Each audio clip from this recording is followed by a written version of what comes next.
اور فرما رہے ہیں آپ توجہ ہے، یعنی مطلب نبی کیا کہہ رہے ہیں، ہم دین کو پھیلائیں گے لیکن اللہ راضی ہو جائے، چاہے وہ آدم نبی کی بات ہو، چاہے وہ موسیٰ نبی کی بات ہو، چاہے وہ عیسیٰ نبی کی بات ہو، چاہے ابراہیم نبی کی ہو، اسماعیل کو، یعقوب کی، یوسف کی ہو، تمام نبیوں کی باتیں کیا ہے کہ ہم تبلیغ دین کریں گے اللہ ہم سے راضی ہو جائے۔ اس کے بعد کیا ہوا؟ اس کے بعد یہ ہے جو اوصیاء ہیں انہوں نے بھی دین کی تبلیغ کی، کیونکہ اس لیے کہ اللہ راضی ہو جائے۔ اب بندوں کی باتیں سن لو، نماز کیوں پڑھی؟ کہ اللہ راضی ہو جائے جنت دے دیا جائے۔ روزہ کیوں رکھا؟ کہ اللہ راضی ہو جائے جنت مل جائے گی۔ کہ حج کیوں کیا؟ کہ جنت مل جائے گی، اللہ راضی ہو جائے گا۔ چاہے وہ بندے ہو، چاہے وہ نبی ہو، چاہے وہ اوصیاء ہو، ہر ایک کی خواہش یہ ہے کہ اللہ راضی ہو جائے، اللہ راضی ہو جائے، جنت میں بھیج دے۔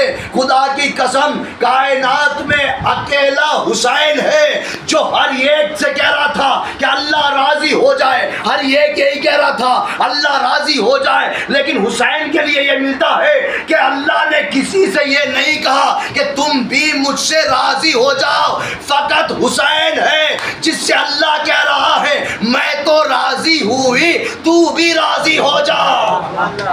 یعنی کیا؟ یا ایتھا النفس المطمئنہ ارجعی الی ربک راضیۃ مرضیہ، میں تو راضی ہوئی تو بھی راضی ہو جا، فادخلی فی عبادی وادخلی جنتی، یعنی میری جنت میں آ جا۔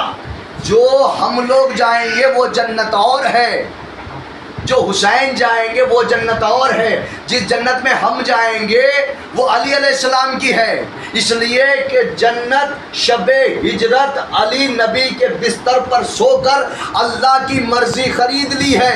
توجہ ہے، یعنی اللہ کی مرضی علی نے خرید لی ہے، جب خرید لی ہے تو پھر علی کی جنت الگ ہے، اللہ کی جنت الگ ہے۔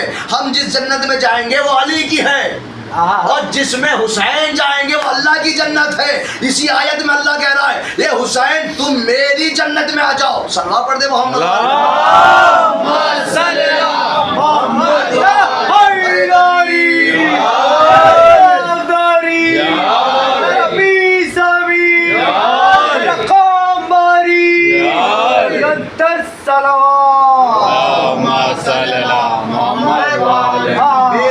میں آ جاؤ، یعنی اللہ کہہ رہا ہے کہ میری جنت میں آ جاؤ۔ لیکن امام حسین کی فضیلت اتنی کیوں؟ توجہ چاہا، فضیلت امام حسین، تاریخ میں مجھے 2 عمارتیں ملی ہیں اس آیت سے ریلیٹڈ، اور بتاتا آگے بڑھ جاؤں گا، میں مسربت مصائب آ جاؤں گا، کیونکہ آج میں نے اس مجلس کو برات کے اعتبار سے یہ منعقد کی تاکہ دعائیں قبول ہوں۔ اس مجلس اسی لیے باب الحوائج مولا عباس کے علاوہ جناب علی اصغر کو بھی کہا جاتا ہے، تو اس لیے جناب علی اصغر کے مصائب پڑھوں گا، بابا کے فضائل اور بیٹے کے مصائب ہوں گے۔ توجہ چاہ رہا ہوں، 2 عمارتیں تاریخ میں ملتی ہیں، ایک عمارت کا نام خانہ کعبہ، دوسری عمارت کا نام کربلا۔ ایک امام حسین نے بنائی، ایک ابراہیم خلیل اللہ نے بنائی۔ جناب ابراہیم نے جس عمارت کو بنائی وہ خانہ کعبہ، جو امام حسین علیہ السلام نے بنائی وہ کربلا۔ توجہ، یہاں میں وہاں میں فرق کیا ہے؟ وہاں جگہ بڑی